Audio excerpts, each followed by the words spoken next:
So this kind of goes along perfectly with the last video I posted about the filter housing on my Trailblazer. This is a rear engine school bus that spends its entire life hammering down a washboard road, not used as a school bus anymore. The air intake for the air cleaner goes up through some ducting here, up to the side of the bus right there, which is fine for, farting around on the pavement. But like I said, this thing never sees the pavement anymore. So today's date is like, I don't know, September 28th or something like that. And so you can see I put this air filter in just, 2 months ago.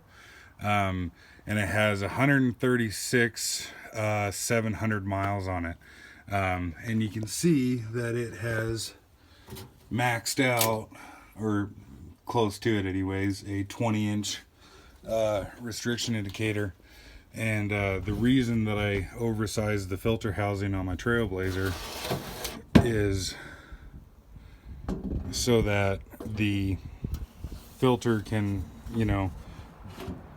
hold more shit on it without pulling restriction.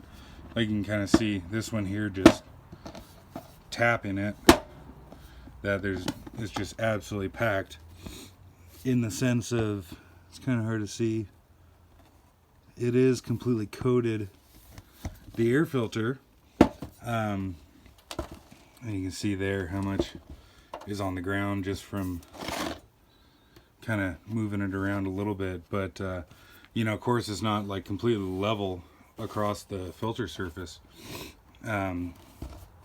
which I think filter housing should be sized to be able to hold more shit than that without pulling a crazy amount of intake restriction. But that being said, you do want to let a filter pull restriction before you replace it, because the filter media will actually filter better as it starts to plug. And I guess the simplest way to think about that is, say you have, air flowing through this wire media right here. If it's totally clean, then something, this size can get through the filter. If you start putting twigs and shit on top of here, then the size of particle that can fit through that screen becomes smaller and smaller and smaller. Of course, ideally, none of that shit should get to the element itself, but the same principle will happen on the paper filter media itself. And so even though you can see that filter is all nasty and fucked up on the outside, and there's shitload of dust and everything on the inside of it, the inside of the filter, or the clean air side of the intake, is not perfect, because it did have a bad filter in it before. It had a filter with some holes in it, but it's not bad at all. And so we're gonna change this bus to a 2-element air filter housing with a pre-cleaner and everything on it, because that's the conditions that this bus runs in.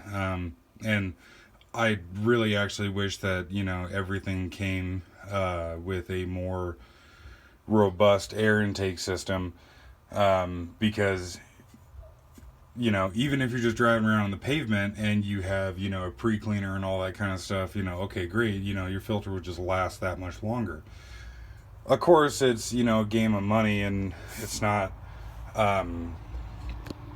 say like a school district is not going to want to pay extra for a big filter housing and pre-cleaners and that kind of shit on it.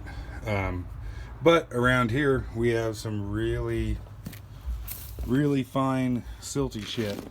And so on a single element filter housing like this, there's only the one element. You should never blow out the air filter, because blowing out the air filter, for one, can get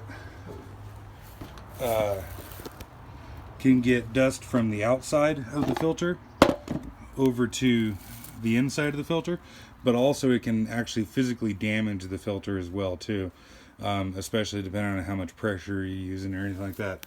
If it was a 2-element system, like had a safety filter inside of here, then we will blow out the primary filter, but never the safety filter. And even then, there are tools that you can get to try and keep the process of blowing out the filter as clean as possible. And I'll actually post a video of blowing this here filter out with that in just a second.